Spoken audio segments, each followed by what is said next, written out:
ایک خطبہ آپ کو سنانے، اس میں بھی تھوڑا سا کتاب کا حوالہ دیتا چلوں، المناقب بنت ہاشمیہ، ہاشمیوں کی بیٹیوں کے فضائل، اس میں یہ میں بیان کرنے لگا ہوں۔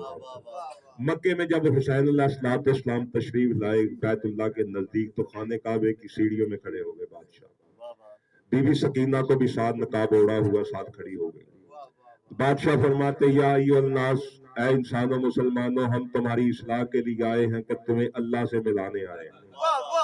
ہمیں رسول کی وصیت کے مطابق ہم اکیلے نہیں آئے، خاندان کے ساتھ آئے ہیں، تمہیں اللہ سے ملانے آئے ہیں۔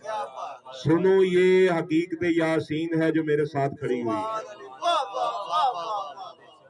کہتے نا یاسین قرآن کا دل ہے، بادشاہ فرماتے یہ یاسین کی حقیقت ہے،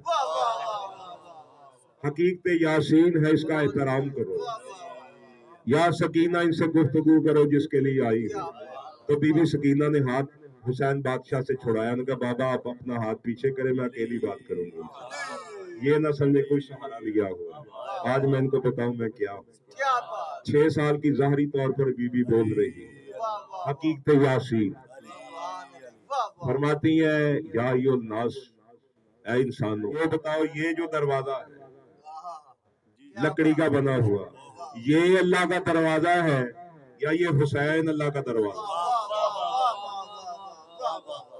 سنو، یہ جو لکڑ کا دروازہ ہے نا، یہ پتھروں میں لگا ہوا، یہ پتھروں کے لیے ہے۔ حسین کا دروازہ اپنے دل میں کھول لو، تمہارے دل میں اللہ داخل ہو جائے گا، کیونکہ ہم تمہیں اللہ سے ملانے آئے ہیں۔ سنو، اس حسین کے دروازے کا ایک تالا بھی ہے، اس تالے کی چابی ولایت علی ہے، اس سے یہ تالا کھلتا ہے۔ یا علی کہہ کر حسین کا دروازہ کھولو، تمہیں اللہ مل جائے گا۔ تم سمجھتے ہو حسین کعبے کا حج کرنے آیا ہے؟ تمہیں اتنا شعور ہوتا تو یہ جانتے کہ حسین کعبے کا حج کرنے نہیں آیا، حسین کعبے کو حج کروانے آیا۔ سنو، میں حقیقت یاسین ہوں، سنو حسین اللہ کا راز ہے، یہ اتنا ہی کھلتا ہے جتنا اللہ چاہتا ہے۔ ہم اس راز کو سب کھولنے آئے اور پر حسین کی بیٹی بن کر تم سے مخاطب ہوں۔ اگر میں اپنا اصل جلال دکھا دوں تم پریشان ہو جاؤ۔ سنو، میں حقیقت یاسین ہوں اور حقیقت یاسین اللہ ہے۔